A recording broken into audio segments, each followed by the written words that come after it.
अस्सलामु अलैकुम वरहमतुल्लाहि वबरकातुहू। आप देख रहे हैं मेरा यूट्यूब।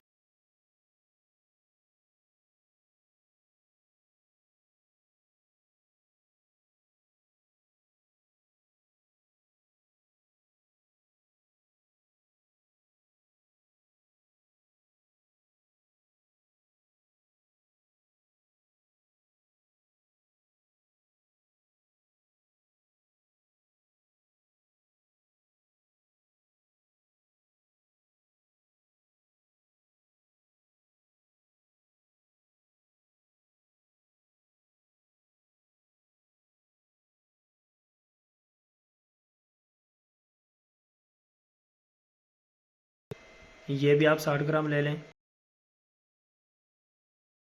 60 ग्राम ले लें, ठीक है। इसके बाद सौंठ, ये देख रहे हैं खुश्क है, ये भी 60 ग्राम है। और तेज़पात, ये भी 60 ग्राम है। और अजवाइन देसी, ये भी 60 ग्राम है। और पुदीना खुश्क, ये भी 60 ग्राम है। और दरंजे अकबरी, ये भी 60 ग्राम है, ठीक है। ये देख लें, ये आंवला हो गया। और इसके साथ 30 ग्राम इसमें कुश्ता डालना है। हमारे पास दो कंपनियों के कुश्ते पड़े हैं, एक तो हमदर्द का है, ये देख लें। ये जो पैकिंग होती है ना, ये 3 ग्राम की होती है, ठीक है। और ये कुश्ता फुलाद है इसका कशी कंपनी का, रिज़ल्ट इसका भी अच्छा है।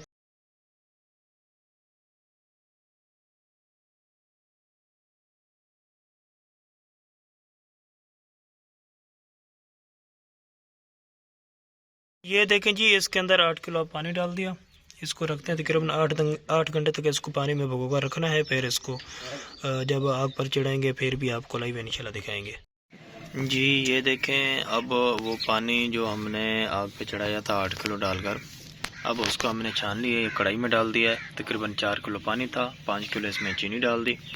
अब ये तैयार हो रहा है इंशाल्लाह। जब ये कवाम तैयार हो जाएगा, शरबत तैयार हो जाएगा, यानी किस मिकदार में ये गाढ़ा हो तो फिर शरबत तैयार होता, ख़राब नहीं होता, वो भी आपको इंशाल्लाह दिखाएंगे, समझाएंगे आपको। ये भी बन रहा है, कुछ देर है। और दूसरी बात, इसमें ना 5 ग्राम टाटरी और 5 ग्राम सतुलबान ये भी डालना है। इससे ये होता है, एक तो शरबत ख़राब नहीं होता और इसमें जो मैल होती है वो ऊपर आ जाती है, वो भी नीचे उतार लेनी है, ठीक है। ये शरबत अब बिल्कुल करीब है तैयार होने के। ये मैल उतार रहे हैं, ये देखें काफ़ी हद तक गाढ़ा हो चुका है। इंशाल्लाह थोड़ी देर तक ये तैयार हो जाएगा। ये देखना है, जब इस तरह धार बन जाए, बिल्कुल गाढ़ा सा हो जाए, जैसे शहद टुकता है ऐसे हो जाए, तो बस ये शरबत आपका तैयार है। इसको महफूज कर लें। अब ऐसे में वो जो कुश्ते जाते हैं वो ऐड करेंगे, वो भी आपको दिखाते हैं जी। ये देखें, कुश्ता फुलाद हमदर्द कंपनी का, ये ऐड कर रहे हैं। तरीका आपके सामने है, कोई मुश्किल नहीं, बिल्कुल ईज़ी है। शरबत कोई भी हो ऐसे तैयार होता है।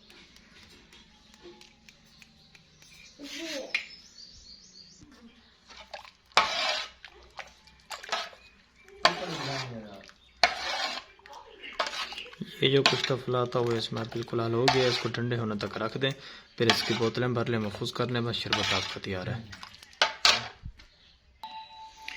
और जो इसके फ़वाद हैं वो आप समात फरमा लें। बेहद मुकव्वी कल्ब, मैदो जिगर को तक़वियत देता है। ज़ोफ़ जिगर और मैदा ख़त्म करके खून बहुत ज़्यादा पैदा करता है, भूख ज़्यादा लगाता है, बदहज़मी के लिए मुफीद है। जो खाते पीते बहुत है मगर खून पैदा नहीं होता, उनके लिए बहुत मुफीद है। नौजवानी के आलम में बुढ़ापे के असर वो उनके लिए ज़बरदस्त टाँक है। जिन लोगों को खून की कमी का सामना है उनके लिए नेमत है, ठीक है। और इसके तरीक़े इस्तेमाल जो है वो तकरीबन 1 कप पानी लें, ताज़ा पानी लें या थोड़ा ठंडा कर लें, उसमें 3 से 4 चम्मच ये शरबत डालें, उसको हल करके पी लें। और जिनका मैदा बिल्कुल दुरुस्त हो वो दूध में डालकर भी इस्तेमाल कर सकते हैं, तो बहुत ज़्यादा फ़ायदा मिलता है जब दूध में इस्तेमाल करते हैं। 1 कप या 1 गिलास दूध लें, वो भी थोड़ा सा ठंडा कर लें, तो उसमें 3-4 चम्मच जो है ये शरबत के डालकर इसको अच्छी तरह हल करके पिए, इंशाल्लाह बहुत फ़ायदा मिलेगा। बाकी जो फुलाद है, फुलाद से तो हर कोई वाकिफ़ होता है, इसमें कोई फुलाद भी है। बाकी चीज़ें जो है बहुत लाजवाब है और इस्तेमाल करें, दुआ में याद रखें। इजाज़त दें अपने मेज़बान हकीम अब्दुल्ला चिश्ती को। मिलते हैं नेक्स्ट वीडियो में, तब तक अल्लाह हाफिज़।